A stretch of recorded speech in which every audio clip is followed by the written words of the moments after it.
C'est une loi qui est censée apaiser la colère des agriculteurs et leur simplifier la vie. La loi sur la souveraineté alimentaire est présentée ce matin en Conseil des ministres. Elle avait été reportée en pleine mobilisation du monde agricole en début d'année. Ce que propose le gouvernement, c'est avec Julien Gall.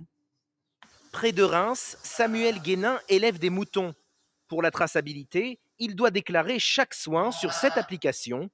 Un suivi essentiel, mais fastidieux. À chaque intervention, nous devons stipuler le numéro de l'animal et l'intervention qui a été faite. Donc c'est quand même récurrent et c'est chronophage en temps. Et c'est du temps qu'on ne passe pas pour soigner nos animaux, quoi. La simplification des procédures administratives est l'une des propositions du nouveau projet de loi agricole, qui prévoit aussi de simplifier les normes, notamment sur la gestion des haies. Le gouvernement souhaite aussi donner un coup de pouce au renouvellement des générations d'exploitants, avec des formations supplémentaires, pas suffisant pour la FNSEA. Là où il manque encore un petit peu d'éléments, c'est comment mieux accompagner les cédants, les personnes qui vont arriver en retraite, à céder à des jeunes. Il manque aussi des mesures, on voit que les taux aujourd'hui, les taux d'intérêt sont élevés, des prêts à taux zéro pour les jeunes qui s'installent et notamment des prêts garantis par l'État. Par ailleurs, le projet de loi comporte moins de sanctions en cas d'atteinte à l'environnement. Les premiers débats sont attendus le 13 mai prochain à l'Assemblée nationale. C'est une loi qui est censée apaiser la colère des agriculteurs et leur simplifier la vie. La loi sur la souveraineté alimentaire est présentée ce matin au Conseil des ministres. Elle avait été reportée en pleine mobilisation du monde agricole en début d'année. Alors, que propose le gouvernement? On va voir cela avec vous, Alexandre Hébert.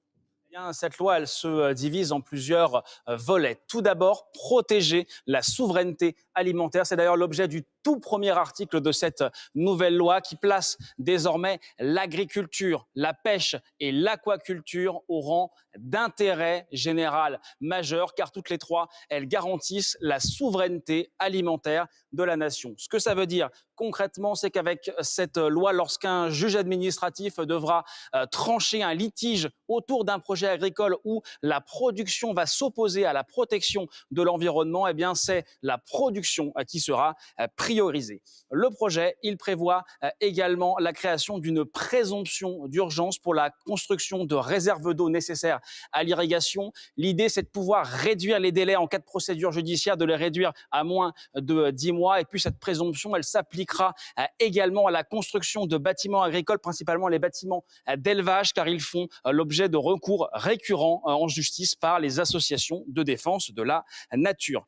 Le second volet, c'est celui du recrutement. L'idée, c'est de pouvoir pallier le manque d'agriculteurs et pour cela, ça va passer principalement par la formation avec notamment la création d'un nouveau diplôme à Bac+3, mais aussi la création d'un guichet administratif unique pour tous ceux qui voudraient ouvrir leur exploitation. En revanche, la loi ne prévoit aucun objectif chiffré sur ce recrutement. Enfin, le texte, il prévoit des peines allégées pour les agriculteurs qui causeraient des dommages à l'environnement.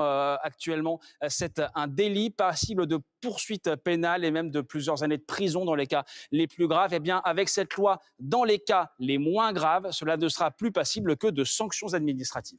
Merci Alexandre Hébert pour toutes ces précisions. Donc sur les pistes du gouvernement sur ce projet de loi, nous sommes avec deux agriculteurs. Nous sommes en direct et en visioconférence avec eux. D'abord Véronique Le Floch. Bonjour à vous, présidente de la coordination rurale, deuxième syndicat agricole, productrice de lait en Bretagne, dans le Finistère, à Élion précisément. On voit du ciel bleu d'ailleurs au milieu des nuages, ça fait plaisir. Et nous sommes également avec Étienne Fourmont, éleveur laitier et céréalier dans la Sarthe, à Viré en Champagne précisément. Vous êtes plutôt proche des jeunes agriculteurs et de la FNSEA, le premier syndicat agricole. Vous êtes surtout youtubeur avec plus de 100 000 abonnés. Même question à vous deux. Je vais commencer avec vous, Véronique Le Floch. Vous êtes suspendue à ce projet de loi qui est présenté ce matin. Vous attendez quelque chose de ce projet de loi? Alors bonjour. Alors par rapport à ce projet de loi, la question qui se pose, c'est quel avenir pour ce projet de loi d'avenir agricole? Parce que quel que soit le secteur, son avenir repose sur le caractère de soutenabilité. La soutenabilité, elle doit d'abord être économique et financière. Or, le mot revenu, rémunération, ne figure pas dans ce projet de texte. La soutenabilité, pour eux, elle ne passe que par la transition, la résilience face au changement climatique. Et là, on trouve un terme qui ressort plus d'une trentaine de fois, c'est le mot transition. Alors que pour nous, la soutenabilité humaine, vous savez que dans une carrière complète, un agriculteur en fait plutôt 2 pour une retraite qui sera divisée par 2 par rapport à la moyenne française. Donc, franchement, on est loin du compte dans ce projet de loi. Et quand je parle de son avenir, c'est de voir le sort que lui réserveront les députés et ensuite l'Assemblée nationale. Étienne Fourmont, vous partagez l'avis de Véronique Le Floch. Il n'y a pas grand-chose dans ce projet de loi. C'est vrai qu'il n'y a pas le mot revenu. On ne va pas parler de la loi Egalim dans ce projet de loi. Il n'y a pas non plus les produits phytosanitaires. Du coup, vous en attendez quelque chose ? Alors, ça va être très simple. Moi, je crois que ce que je vois. Donc, pour l'instant, je vous cache pas que je veux bien admettre les, entre guillemets, bonnes intentions du gouvernement de faire des choses pour simplifier notre vie d'agriculteur. En attendant, tant que j'aurai rien vu sur mon revenu, tant que j'aurai rien vu sur la simplification administrative, la lourdeur administrative qu'on a en France, tant que j'aurai rien vu sur la lourdeur environnementale qu'on nous impose aussi en France, je vais me satisfaire de rien du tout. Donc, je vais attendre de voir comment ça va se traduire, cette loi d'orientation agricole sur le terrain. On connaît l'administration française, on connaît l'État français ultra administré, on sait la lenteur que ça peut avoir de modifier des textes, de modifier une loi, de modifier une loi d'orientation en plus. Donc, non, honnêtement, je vais attendre de voir comment ça se passe et je veux surtout, comme le disait Véronique Le Floch, que le revenu, c'est le principal. Quand on arrivera à avoir un revenu décent, derrière, on pourra faire découler tout ce qui s'ensuit de l'environnement, de la lourdeur administrative. On acceptera mieux ces contraintes qu'on peut nous imposer. Mais aujourd'hui, tant que le revenu est pas là, il faut que, il n'y a pas grand-chose de fait, quoi. Étienne Fourmont, vous nous dites, je ne crois que ce que je vois. Est-ce que vous avez vu des choses ces derniers mois depuis votre mobilisation, depuis le début de l'année ? Qu'est-ce que vous avez obtenu concrètement pour votre exploitation ? Très concrètement, on a obtenu, alors je vais dire, ça va être très abstrait, on a obtenu que le gouvernement comprenne que l'agriculture, c'est un enjeu, que la souveraineté alimentaire, c'est un enjeu très important. Alors, ça peut paraître très abstrait, mais rien que ça déjà, c'est un premier pas qu'on a pu obtenir, parce que il faut se rendre compte que la souveraineté alimentaire, c'est les agriculteurs qui la font en France, et que on se rend compte aujourd'hui qu'on importe de plus en plus de nourriture de l'étranger qui respecte même pas les normes que nous on va nous imposer en France. Donc, on peut avoir le plus beau pays du monde si on est nourri grâce aux voisins. Je vous assure que ça va pas être joli. Donc, ce qu'on a obtenu, c'est cette reconnaissance de l'agriculture. C'est déjà un premier pas. Maintenant, ce qu'on a obtenu aussi, c'est l'État a compris. Alors, à voir si ça va se matérialiser dans l'avenir. L'État a compris que les normes qu'on nous imposait, les lois qu'on nous imposait, la lourdeur administrative, ça devenait très compliqué pour nous. Maintenant, c'est, encore une fois, comme on l'a dit tout à l'heure, c'est qu'est-ce qui va être mis en place pour nous simplifier la vie. Et là, ça veut dire que là, vous avez gagné quoi concrètement pour tailler vos haies? C'est plus simple? Alors ça va être des trucs, ça va être des choses très techniques. Oui, voilà, c'est-à-dire que on peut aller plus facilement tailler les haies, on peut plus facilement curer les fossés, et encore avec attention. On a les jachères, voilà. Maintenant, c'est la question, je vous dis, le primordial, c'est la question du revenu. On a obtenu quelques petits points, c'est très très bien. Il faut continuer d'avancer. Maintenant, c'est le revenu derrière. Il faut que ça découle sur le message. Véronique Le Floch, c'est le même message. Vous nous avez parlé du revenu, mais il y a quand même des choses très concrètes dans ce projet de loi sur l'installation, notamment des agriculteurs. Vous êtes à la tête de cette ferme. Vous vous posez certainement la question. Vous avez des enfants, mais qui va reprendre ma ferme? Est-ce que ce guichet unique, là, ce France Service Agriculture, ça peut être intéressant? Déjà par rapport au guichet unique, ce n'est pas de la simplification puisque c'est une strate en plus. C'est une strate qui va coûter combien de millions d'euros? On sait déjà qu'il est prévu un budget entre 13 et 20 millions d'euros. Est-ce pour son fonctionnement? On ne sait pas. On sait aussi qu'il va falloir former les 50 000 accompagnants, conseillers de nos exploitations avec des plans triennaux. C'est reconnaître que l'on ne peut pas demander aux agriculteurs d'être en avance par rapport à tout ce qui pourrait être fait. Chaque agriculteur va à son rythme. Les jeunes qui sortent des exploitations sont normalement formés. Quelque part, c'est un aveu et on reconnaît qu'il y a des insuffisances dans notre domaine. Et là, c'est franchement décevant et je reviendrai sur la notion de souveraineté alimentaire. Vous avez dit dans votre présentation qu'il y avait une volonté de protéger. Protéger, sauf que la souveraineté alimentaire et la définition qui est apportée, c'est une définition très large. C'est la souveraineté française agricole, mais en s'appuyant sur le marché intérieur de l'Union européenne, tout en respectant les accords internationaux. Là encore, on ne peut s'en satisfaire. Donc franchement, beaucoup de termes et une structuration de textes très, très lourde et très difficile à suivre. Et on ne sait pas où elle nous emmène, donc on se pose les questions, oui, de son avenir. En effet, qui se joue à Bruxelles. Vous restez avec nous, je vais avoir une question plus politique dans un instant parce que, évidemment, Daïk, il y a un calendrier pour le gouvernement, présentation ce matin au Conseil des ministres. Il y aura un débat à l'Assemblée. C'est quoi les dates et les enjeux? Alors, la date, c'est le 13 mai. Et l'enjeu, vous avez compris, le 9 juin, c'est les élections européennes. Donc, c'est dans ce contexte-là, avec deux conséquences. Un, sur la vie du texte à l'Assemblée.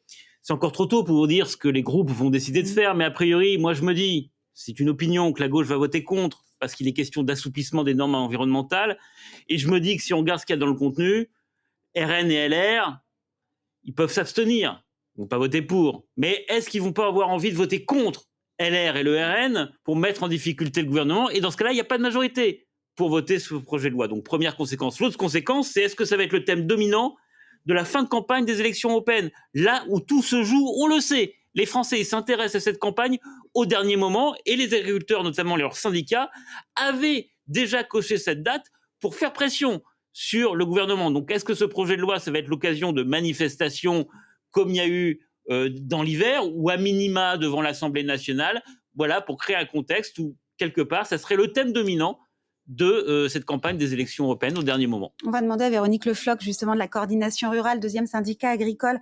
Vous allez profiter des élections européennes pour vous mobiliser à nouveau, faire venir des tracteurs sur Paris, comme vous l'aviez fait pendant le salon, avant même le salon de l'agriculture, dès la mi-janvier? Alors tout est prévu, tout est déjà prévu.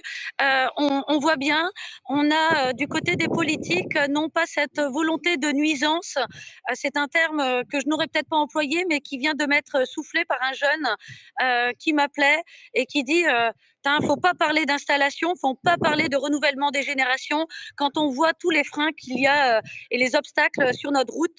Donc non, on attendait beaucoup mieux et depuis très longtemps, puisque ce projet est quand même sur les bureaux depuis plus d'un an déjà, plusieurs mois, et ce n'est pas acceptable. Juste pour que ce soit plus clair, Véronique Le Floch, c'est-à-dire des manifestations dès le mois de mai, dès le 13 mai, parce qu'il y aura le débat à l'Assemblée, et puis juste avant les élections européennes, début juin? Alors, même avant, puisque nous continuons à être mobilisés la semaine dernière, Rodez, Pau, je vous en citerai d'autres, Dijon. Donc, les versements des aides PAC ne sont pas totalement versés. On attend beaucoup de réponses par rapport aux indemnisations, par rapport au bio, par rapport à plusieurs points qui finalement font que les agriculteurs n'en peuvent plus.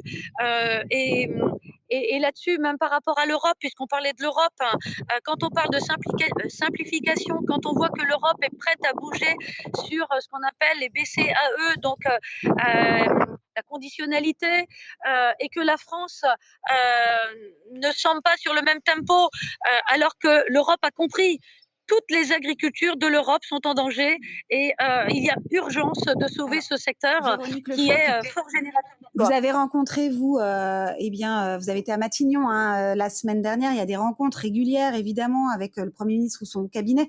Daïk, cette question, Emmanuel Macron, au Salon de l'Agriculture, on s'en souvient, dans ce grand débat qui n'a pas eu lieu, mais qui a quand même eu lieu, il avait promis aux agriculteurs de se revoir. On en est où de ce rendez-vous? Il y avait une réunion qui était prévue un mois après le Salon de l'Agriculture, qui était annulée, et Emmanuel Macron expliquant que les syndicats n'étaient pas d'accord entre eux pour dégager 5 points un peu comme ça qui pourraient faire consensus pour une discussion, et que lui, il accepterait il proposerait de les revoir quelque part une fois que c'est pour finaliser en fait un accord. Donc de ce point de vue-là, est-ce qu'on peut imaginer qu'Emmanuel Macron intervienne juste à la fin de la campagne des européennes? On sait qu'il veut intervenir là justement où tout se joue vis-à-vis de l'opinion publique, sans doute sur la question de la paix en Europe, mais peut-être que ça peut être l'occasion pour lui de faire le point et à son avantage, entre guillemets, sur cette crise agricole, de recevoir les agriculteurs juste avant les élections européennes, une fois que le texte aurait été voté, en tout cas à l'Assemblée nationale en première lecture. Étienne Fourmont, c'est important pour vous en tant qu'agriculteur de se dire que le président de la République tienne ses engagements et reçoive à nouveau les agriculteurs, ou alors vous vous en fichez totalement, c'est de la communication et ça vous intéresse pas? Non, c'est important que le président de la République reçoive les agriculteurs et puis les élus et les syndicats, c'est primordial. Non, je voudrais juste revenir quand même sur quelque chose qui est très important, qui a été dit par votre éditorialiste, qui l'a très bien dit. Il faut pas que les autres partis politiques fassent blocage juste par principe de faire blocage, comme on le voit souvent en politique.